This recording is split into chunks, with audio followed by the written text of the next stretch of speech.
fuel available at the NASCAR track. It's also available commercially at several of our bioprocessing facilities across the country. This is the same 15% bioethanol blend that has successfully powered NASCAR for the last 15 years. The difference is this bioethanol has zero life cycle carbon emissions. By combining regenerative farming practices with advanced biotechnology, POET has forever changed the future of liquid fuels. Bioethanol is not only high octane and high performance, it reduces harmful emissions, making it healthier for every driver, crew member, and fan at the track. We can't wait to put the zero carbon American-made bioethanol to work on NASCAR tracks across the country under some of the most challenging conditions available anywhere. It's truly a great American fuel for the great American race. Thank you. Thank you, Jeff. This announcement makes NASCAR the first league to utilize American-made zero-carbon bioethanol in its competition vehicles. Eric, how important is that commitment to innovation within the context of competition to your organization? Yeah, you bet. And obviously, when it comes to our race fuel, it starts and stops with superior performance in our competition product. And that's part of why we're aligned here with POET, with the technology, the innovation they're bringing forward. As Jeff said, we've been proud to partner with the American ethanol industry at large for the last 15 years, working with our great partners at Sunoco to produce what we think is the best race fuel in racing. And we're going to continue moving that forward. And this partnership with POET and the innovation technology that they're bringing forward is going to allow us as well to explore, working with our partners Sunoco and POET, the potential of changes in the percentage of our ethanol that's in the fuel over time, something that we'll look at carefully.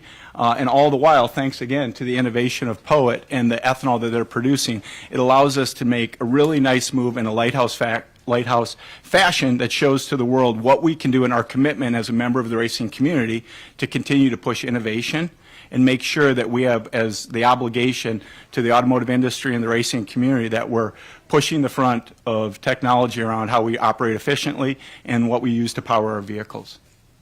We'll open it up for questions from media. We'll start with John, then we'll go to Greg. John with FanBuzz. I have a question for each of you. So Eric, when you talk about changing the percentage, I guess what are some of the benefits of having the different percentages in the future? Because this is well beyond my area of expertise. Yeah, it's a great question. Obviously, this is something that will be subject to great testing and working across the industry. Ethanol has a nice benefit of bringing higher octane benefits to our fuel. Obviously, it's a cleaner burning element as well that we can bring forward to making important improvements to the efficiency of our fuel and what it brings to the environment. Ultimately, any testing that we'll do on this or any move forward will be a function of guaranteeing that what we're putting forward is a superior race fuel product. And again, that's something that will be done in conjunction with our great fuel partners at Sunoco, along with the folks at POET. Then Jeff, on looking through the press release and all the information that's been provided to us, I know energy independence is kind of a key part of that.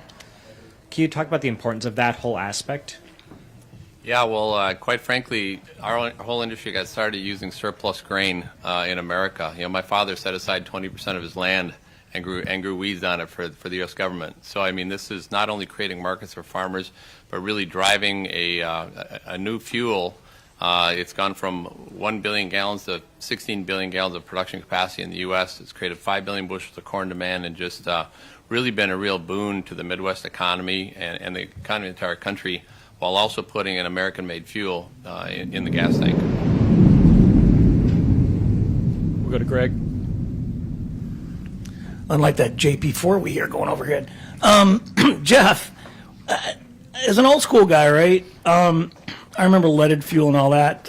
So I'm trying to wrap my head around this. What's the process and the technology that your company uses to produce an ethanol without any sort of carbon emission impact? That's a great question. So we're actually combining regenerative farming. So farming has advanced a lot in the past 15 years. So farmers are now using things like cover crops, reduced tillage, organic fertilizers, precision application to significantly lower their carbon footprint, sometimes to 1/3 of what it was just 10 years ago. So that's part of the calculus. In addition, we're using the biotechnology developed by our company, which is lower carbon all the time, and then also we're using the sale of bio CO2 to replace CO2 that comes from hydrocarbon-based sources. And so when you add those together, you get a zero carbon. Actually, we're doing some up to a minus 14 carbon, believe it or not. You can go to our website, poet.com/NASCAR. Poet.com/0 is another page, and you can learn more about that. We've got the waterfall chart there, so you can look at it. Interesting. Eric, good to see you. Long time no see.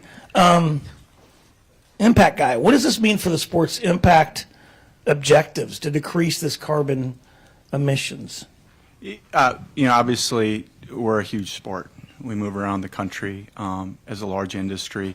So the impact that we leave in our communities, whether it's around the environments or it's our commitment to the community, our partnerships with the military, it's been a core principle of this sport from the very get-go, I'd assert.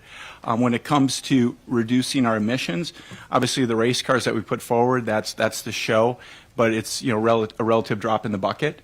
I do think it's important, though, that we're demonstrating smartly. We can never compromise the competition product at all. But where we can continue to, where there's places where we can have superior performance and at the same time demonstrate to our fans that we can have our cake and eat it too on both, these are things that we look forward towards. And over time, smartly, we as an industry, we can find those gains as we work together, where we can lower our footprint. And really, that's just about being efficient. It's about caring about the environments. Our fans love to hunt and fish and camp and hike. And so generally, as a motorsports community, it's important that we understand the role that we play in the larger paradigm, and that we're always constantly looking where we can make gains and improvements there. And I think this is a really nice step, thanks to Jeff, the technology they're bringing, and the leadership they're putting forward here. We'll go up front to Reed. I would add real quick that NASCAR also is being very innovative here as well, and really driving the future by stepping forward and putting this in the tank. I mean, it's a proven product, the E15, but it's pretty cool that NASCAR is taking this step forward. Very impressive. Reed Spencer with the NASCAR Wire Service for Jeff. I'm sure the first question that the race teams would ask is, how does the Poet bioethanol improve the performance of the Sunoco racing fuel? And same question for consumers at the pump. How exactly does that work?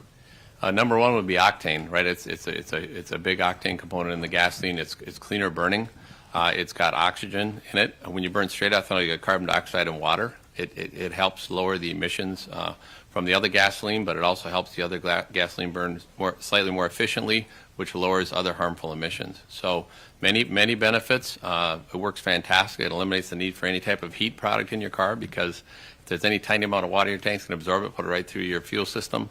Many benefits both for NASCAR and for consumers. Okay, we'll go to Holly. Also lower priced, I should add that too. It also lowers the cost of gasoline at the same time. Jeff, this question is for you. Holly Kane with the NASCAR Wire Service. Could you just talk a little bit about how special and cool this is going to be for all the employees to see the presence that you have in the Daytona 500? My employees? Yes, yeah, but for the company. I mean, this is such a big moment. We've got 2,600 employees across the Midwest. They're going to be very excited. I know we have a lot of NASCAR fans within our organization, and I think they'll be really excited to see this product perform on the world stage. It's very cool. I'd just like to add, too, for us, for 15 years, we've had the benefit of partnering with effectively the American farmer and the American ethanol industry worker, and it's brought a lot of great benefits to our sport. But it's nice when we're able to do something that's improving racing, is demonstrating a commitment to the community, and is at the same time helping energy independence, the heartland of this country, and really integrating with a lot of our core fans. So it's not often we get to do things like that where it's win-win-win-win-win across the board, but this is definitely one of them. Any final questions? Well, Jeff, we're proud to have you and Poet as part of the NASCAR family, and we'll now open it up for some photo ops here at the end. Thank you, everyone.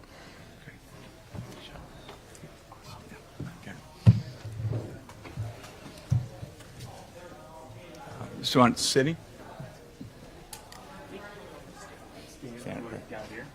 Or here, let's take one right here first here.